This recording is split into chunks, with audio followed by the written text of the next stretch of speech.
It's worth every drop of the hype juice. That sounds gross. Hello, everyone. Is that on my screen? Okay, I have had a great day. I got my hair cut. As usual, it looks very nice, and then I'm gonna wash my hair, and I'm not gonna style it like they did. So I'm glad that I'm filming this video so I can at least remember what it looked like. And then, as I was walking home, I spontaneously went into Daiso, which is like the Korean dollar store, and I bought a witch cape, which has a hood. So I know that this is what I read in September, but it is October 1st. So I'm getting you in the spirit. Happy Halloween season. But what are we doing? We're talking about what I read in September, and I read so many good books. Let me get my list. I'm like not prepared. Why did I start recording? I talked about a lot of the books that I have read already, so you might have to watch more than one of my videos. Welcome to my channel. And I will explain all of that in a moment, but I want to give a shout out to the sponsor of this video, which is Book of the Month. You guys know that I love Book of the Month. Book of the Month is a service in which they have a ton of people that review a bunch of books, and then they pick 5 to even more than 5 of their favorites every single month. So you don't have to be the one who's combing through thousands and thousands of titles.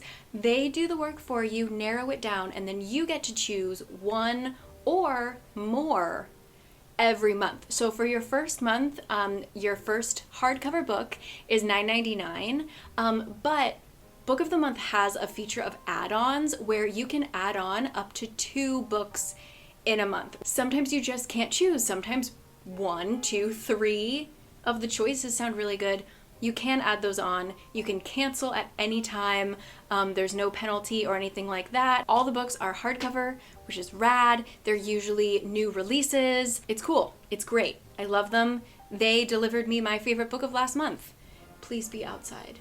Oh my god, a bug just hit my window. It's on the outside. Okay, there was a big bug in my apartment this morning, so I'm kind of on edge. They delivered me my favorite read of last month, which was The Love Hypothesis, which so many of you guys have read now, and I'm just, every single person that we pull into this little weird suddenly reading romance club is welcome. Sorry, I'm doing this way out of order. You can use my code CARI to get your first month, your first book, for $9.99. Link will be down in the description box. I'm getting ahead of myself. Let me tell you what their picks are for October.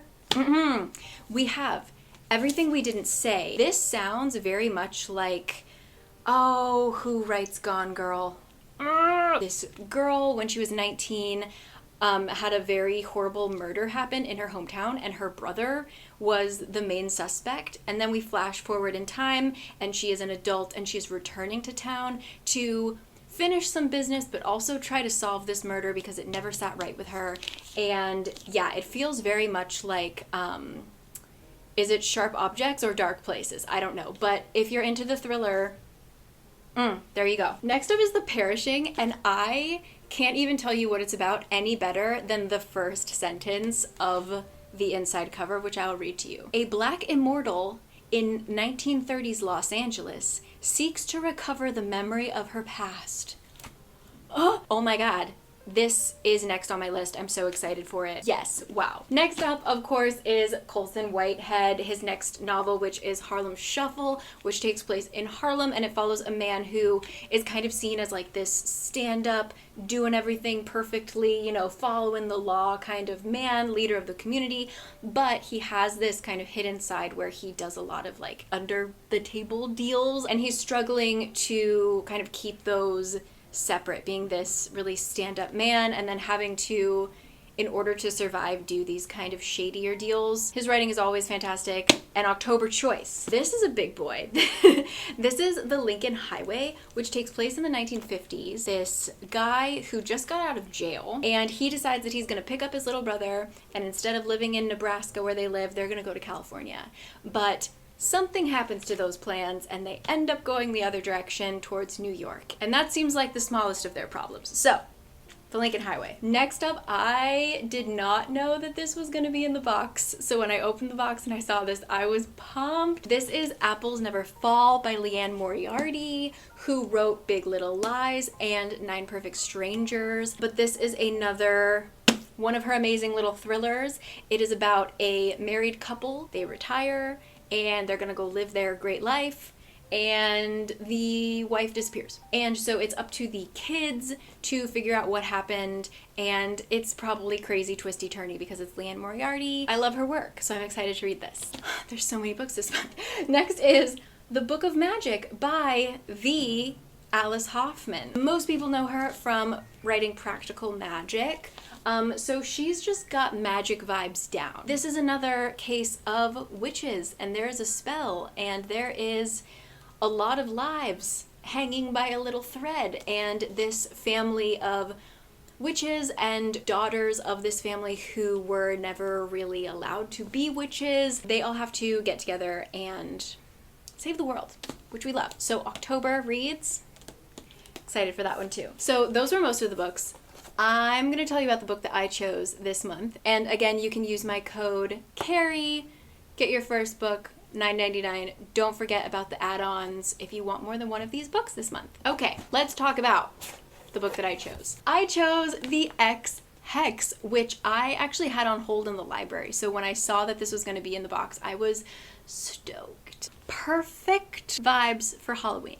What is it about? It is about a girl named Vivian who lives in this tiny town in Georgia. It's kind of described as like Halloween town. Like everybody comes from all over during Halloween to come there because they throw like a crazy big party, blah, blah, blah. It's just like Halloween vibes all the time. Vivian is a witch, as is her aunt and her cousin who she lives with.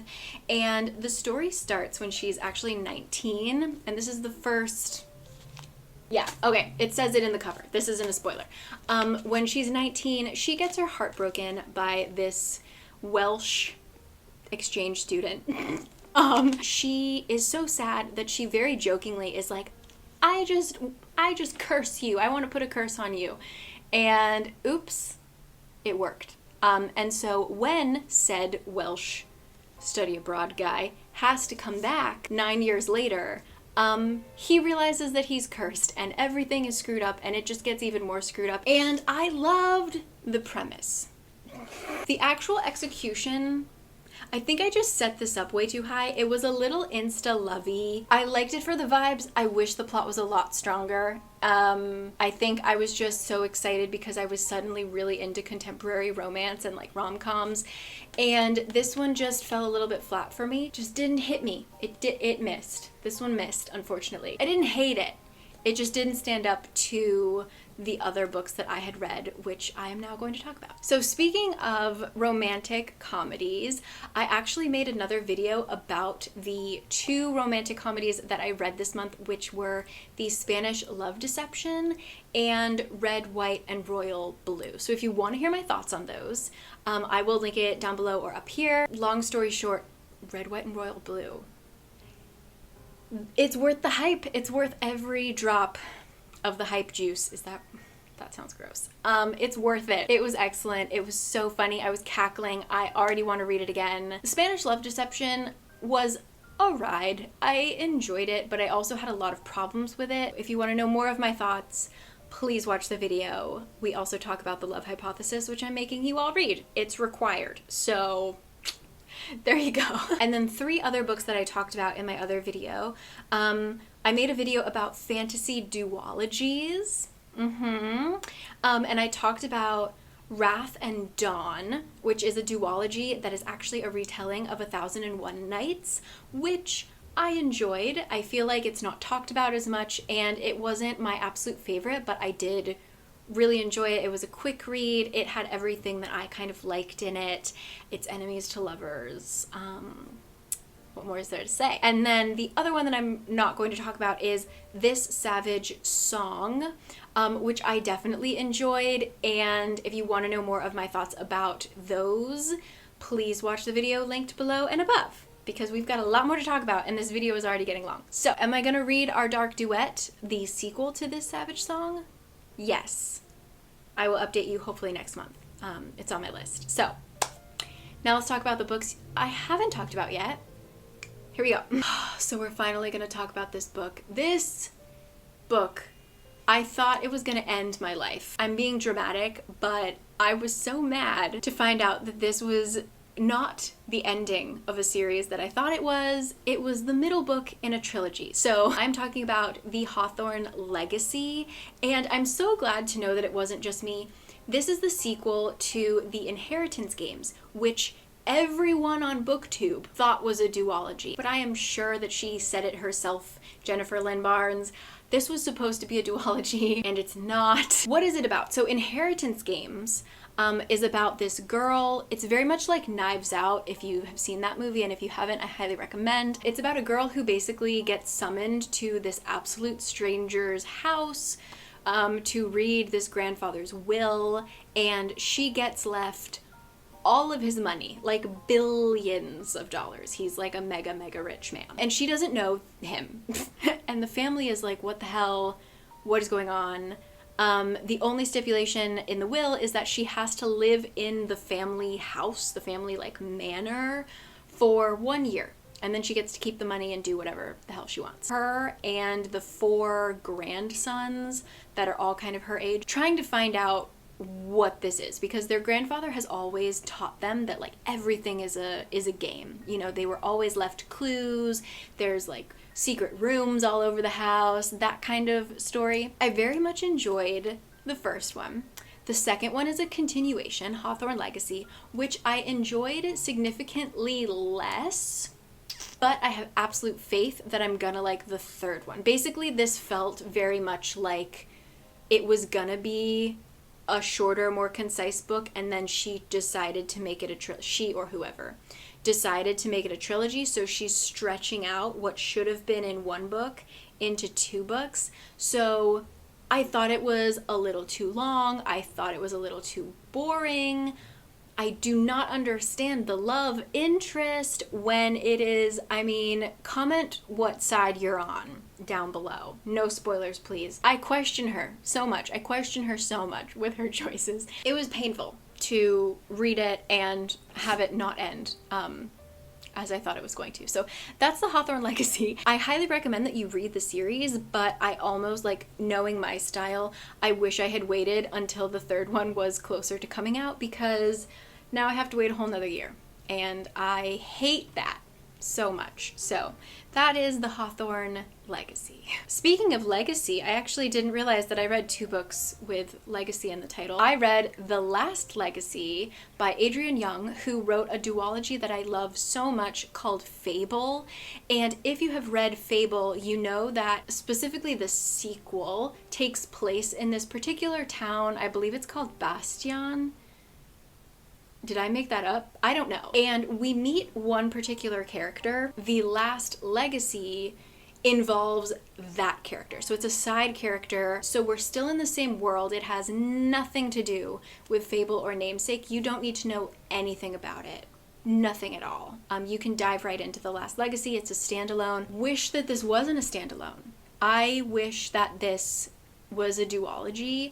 I felt like it was a little bit rushed, but I love the world. I love Adrienne Young's writing. Again, she's just coming at us with the names. I love how she names things. Yeah, it just had those very similar vibes of not necessarily pirates, but it's like this old seaside island town, and it's all about merchants and trading and gemstones and stuff. So yeah, I liked it, but I wish it was longer. I wish we had more time to like get into some of the characters, because I felt like a lot of it was rushed. I just love that world, and I would love more of it. So if this accidentally, secretly becomes a duology, I would not complain, like I do about Inheritance games. Okay, the next book is so hard to talk about. God, my heart just aches even talking about it. I'm gonna make a separate video talking about this entire series. It is The Gilded Wolves, The Silvered Serpents, and the finale, The Bronze Beasts. I can't tell you much about it without spoiling it. So the Gilded Wolves series takes place in kind of the 1890s. I'm not going to go too far into it, but I thought that the magic system was really cool. I love every single character. The first book is basically like a little heist, and the second and third books are kind of the heist continues, like the heist that never ends. I adore the characters. I loved the characters so much more as the story went on. My camera's cursed as usual. It didn't record me talking about anything. So I was saying how much I love and appreciate every single character. I thought that the way that I'm gonna go into more detail in the video that I'm gonna make about it, but she just understood her characters so deeply, even though I have thoughts about the plot of the final book. The characters just like were so true to themselves, and I just really appreciated being on any kind of journey with them. So yeah, I will definitely talk at length about them in another video, but please start reading Gilded Wolves. It is a finished series now. The first book takes place in Paris, the second takes place in mostly Siberia, and then the final one takes place in Venice, which you know that I'm obsessed with. So it's just a wonderful series. I highly recommend The Gilded Wolves. Our last two books. So these two were perfect for getting me in the October fall mood. They're definitely leaning towards the spooky side. And the first one is Dark Academia to a T. It is called A Lesson in Vengeance. It almost felt like a parody of Dark Academia. It is a story that takes place in an all-girls boarding school up in somewhere in the Northeast of America, where all the old money families send their children. So it's like the Kennedys. It's like everybody whose last name you should allegedly recognize. Like all these filthy rich people. And these particular girls are all studying literature. They're all living in this one house as a part of this boarding school. Our main character has just come back to repeat her senior year because she missed most of it, because her best friend, roommate, fellow classmate died. And you kind of learn more about that. I don't want to spoil anything, but like there's some stuff going on related to that. And now she's sort of like, I need to go back to school. This is what's going to help me, etc. It kind of seems like it's okay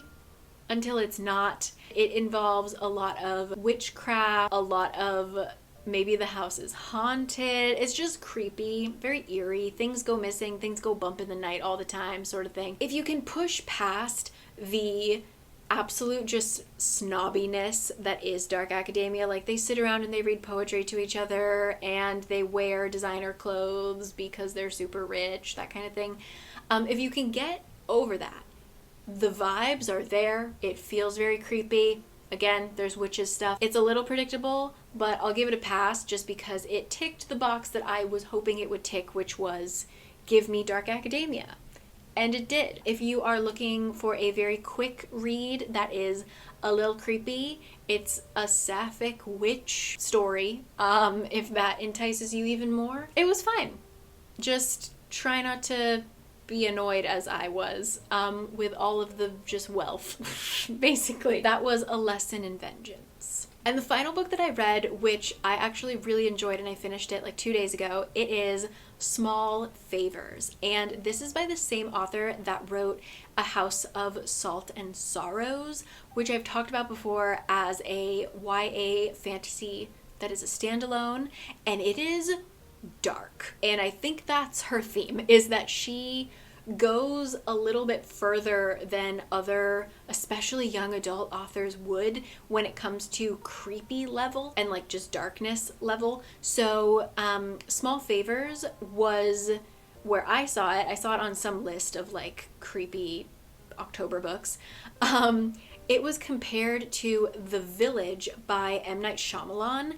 And if you haven't seen that film and you like kind of creepy horror movies, I'm a sucker. I like M. Night Shyamalan. I don't know, some people don't like him. He's like kind of the Dan Brown of horror movies. That's The Village, which is, I'm not going to tell you about it because I'm going to tell you about the book.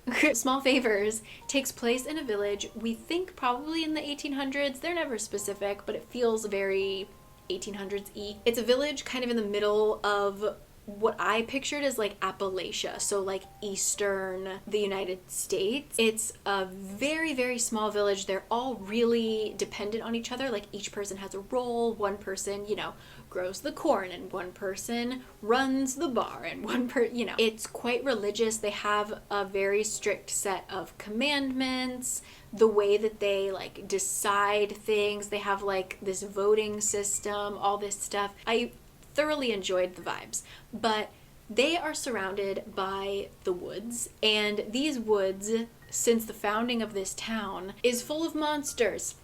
What are you gonna do? So they have set up this weird boundary called the bells, and it's basically just like a ton of metal hanging from trees so that if anything walks through it, it makes a bunch of noise, and usually the monsters get scared away and blah blah blah. And you never venture into the forest unless you are like with other people and you have a ton of guns and all this stuff. So it's creepy, but life is pretty idyllic in the town until it is suddenly not. And I can't go too far into it, but things just start to go wrong. Like it feels like there's a curse, like crops just suddenly die, the weather is all weird, the animals are acting weird, then the people start to act weird. Like it gets worse and worse and worse.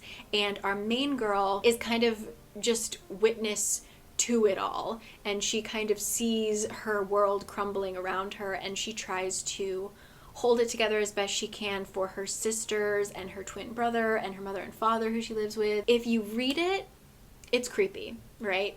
But then if you think about, and there is like kind of a fantastical element to it, but it doesn't rely heavily on that.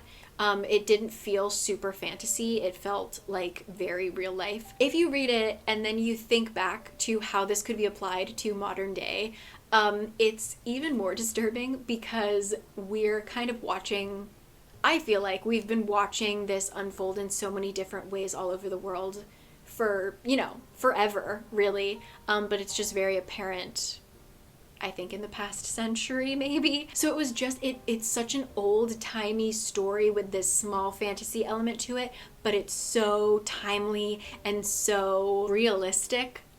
That was almost even more creepy. So yeah, I would definitely recommend Small Favors if you're okay with some kind of creepy imagery. Like I said, it's pretty dark, so I don't know, like animals start to get mutated and stuff like that. So just be prepared. But overall, I really enjoyed it. It had the vibes that I like and definitely felt like a spooky autumn read. That's all I've read. I think I did a good job in setting myself up for October. I'm ready. So like I said, I'm starving. So I'm gonna go eat now before I lose my mind, and I'm never taking this witch cape off. I'm so excited about it. I don't have any more. Oh, thank you for 100K. What the heck? So we hit 100K, and ironically, I did not have a video ready for that week. So I asked you guys on Instagram for situations that you would want book recommendations for. I don't know. Anyway, that's what you guys wanted, so I am delivering. I will work on that this week. Thank you so much. You guys know that this channel brings me a absolutely ridiculous amount of joy. I'm just constantly so happy with this community, and I literally have no words for how much I love making content on this channel and having a place to talk about books. So thank you guys so much, and I hope that we can continue to grow together as a happy little family, and we can keep reading a ton. So I will catch you guys next time. Thank you again to Book of the Month for sponsoring this. Use my code CARI. Get on it. Get on their October books. I know that their November books will be great as well. Don't forget the add-on feature. I'm running out of time on my camera. My camera is literally dying, so I will catch you guys later. I love you all so much, and I will see you next time. Okay, bye!